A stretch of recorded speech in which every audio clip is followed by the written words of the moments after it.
Welcome to AFMC TV. I'm Robin Ledbetter. The goal of that is to maximize people's quality of life, right? You want to make sure that your housing is affordable in your community. We have to think about vaccines in a way that we haven't thought about them before. I had a lot of the legislative adults to were very creative. Down on the floor and play with their kids. AFMC TV, thanks for watching and have a great day. Welcome to AFMC TV. I'm Robin Ledbetter. Thank you for joining us. Today I have with me Koy Butler. He is the founder and director of House of Three. Koy, thanks for being here. Thanks for asking. I'm happy to be here. Tell us what House of Three is. So a House of Three is kind of my brainchild.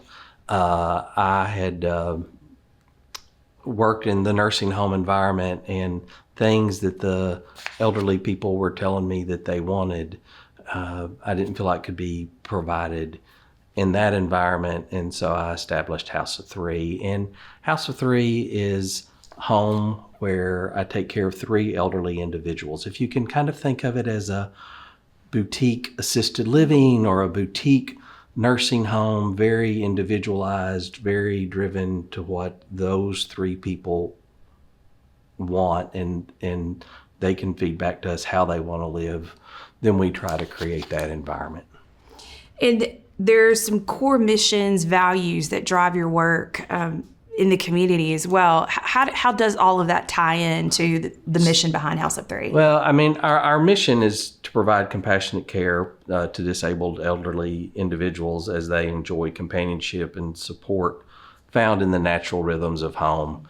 There's a thing that is just relaxing about being in a home, not just home-like, but where you have the recliner that you've always had that's made you feel cozy and warm.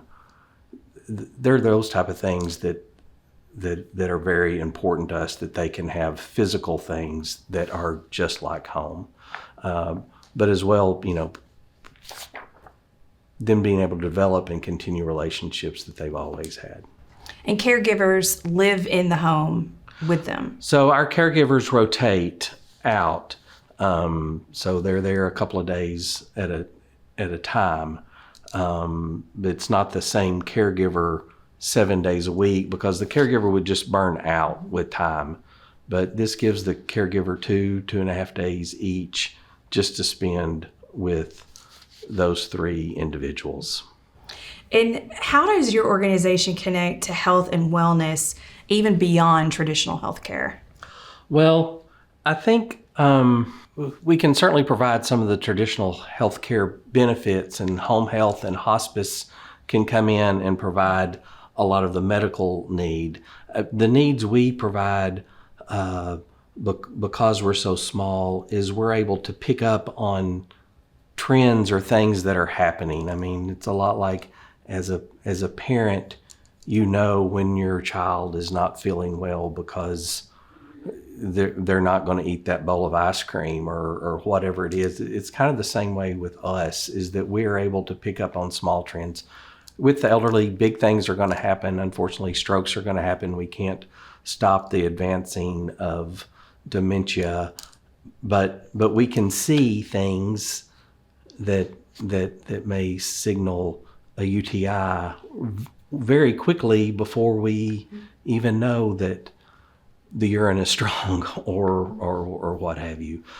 But I think the biggest thing beyond typical healthcare that we do is touch and time and tears, that we're able to provide a lot more touch because we're in a setting where we're able to do that. And because of our ratio of one caregiver to three, we're able to provide more time.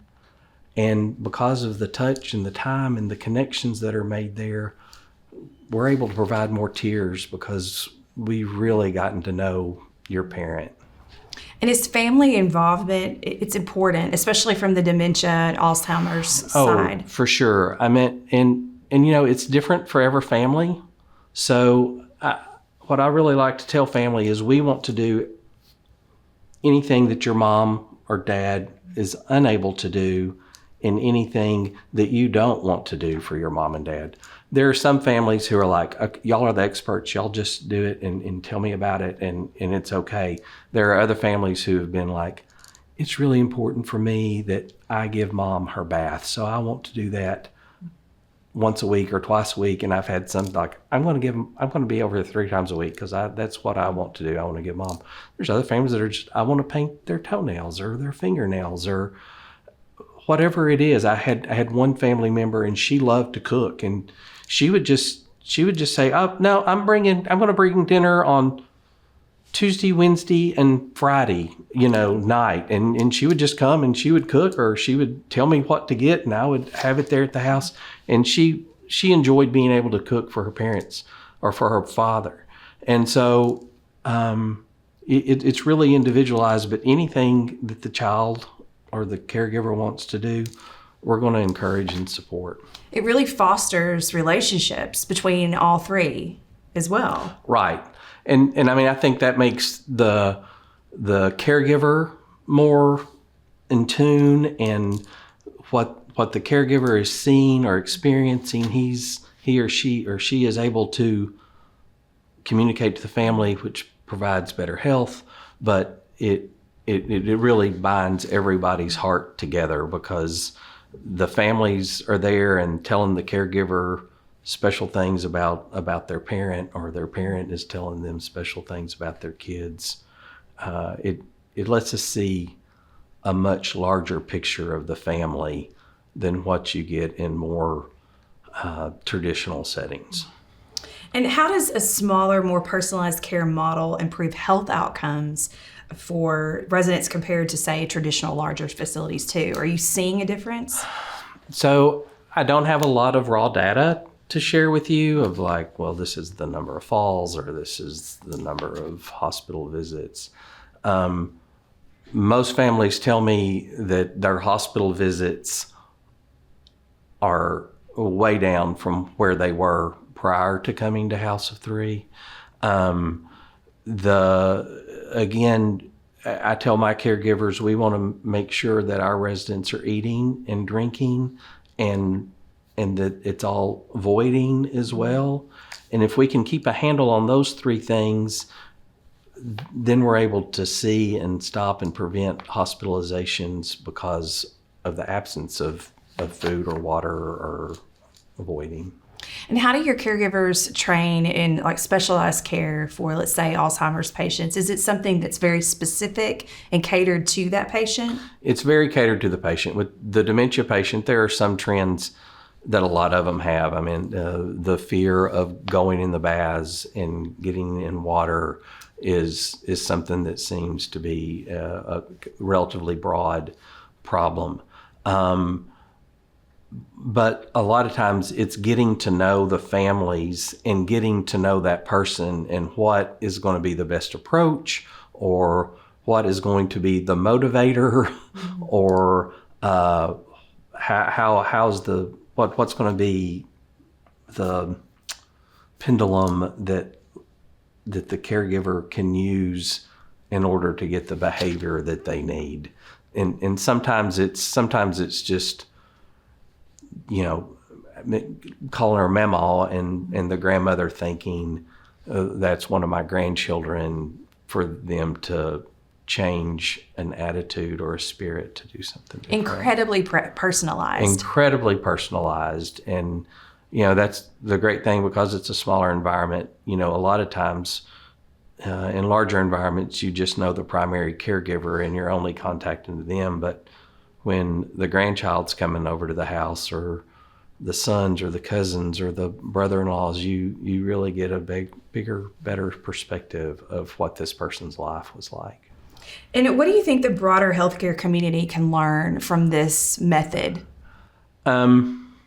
It kind of goes back to the touch and the time and the tears. They need to learn that, but that's just hard to do in larger environments. But I think if we had more of that, we would really reach and be able to affect elderly people's lives in a more positive way. And how do you see this smaller community-focused model really playing in the future of healthcare?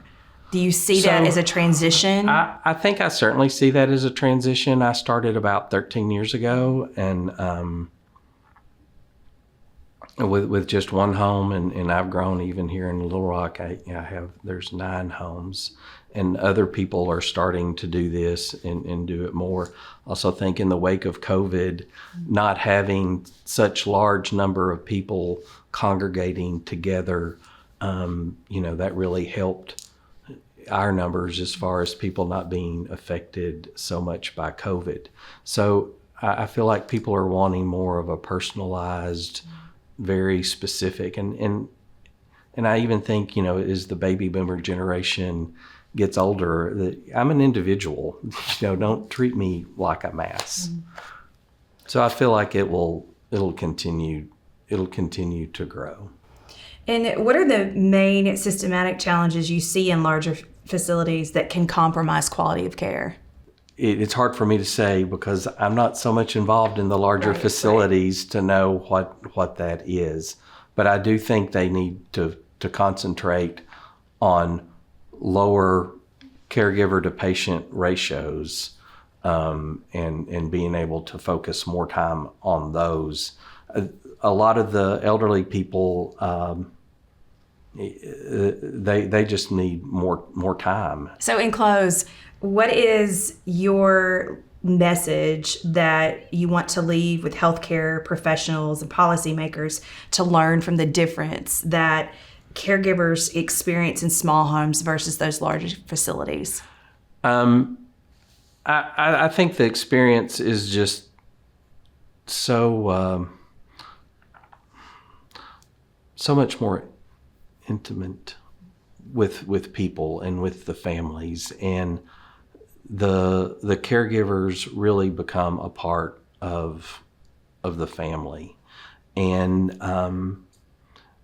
I think that's done by experiences that we provide. I have 3 ladies in one home that they are all cut ups, and we had in the dining room we had a large picture of kind of an abstract painting, and they asked me to come over several months ago and look at the painting, and they were like, oh yeah, you see the horse and you see the soldier and there's something phallic over here, and they were just going all off the charts on this painting, and they talked about how much they liked it. And then a few weeks went by and they're like, okay, we've seen everything we can possibly see, we want to see something different. And they're like, yeah, we want another abstract. So I got them another abstract painting and I put it on there, and a couple of weeks went by and they're like, we just aren't seeing it. We don't get that. We're not seeing the things we wanted to. And these women are all like men crazy.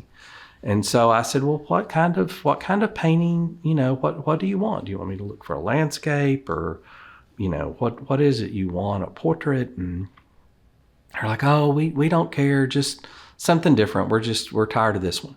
So I went online and I ordered a picture of the statue David, and so it was kind of a rather large poster, and so the caregiver took down the art and then put this poster up, and then when they rolled in that evening to the dining room, they see. Did they like it? They loved it. And I mean, they laughed and they called and they just said, we have been in the best mood all week, probably because there's a naked man watching us. So they kind of put we put a flower over the essential parts of a male, and they just giggled and laughed about it. But then it helped create conversations with their children about who had been to Italy to see that, and then one of them started revisiting the Bible and about David, and just brought everybody together, including the caregiver. And I just don't think you have a lot of those experiences with larger numbers. And it started with painting. With a painting in the house. Hanging in the house, yeah. Well, Koy, thank you so much for Thank you. sharing your philosophy and this methodology of care. I appreciate you being here today. Thank you. I've enjoyed it. And that's it for AFMC TV. Have a great day, and thanks for watching.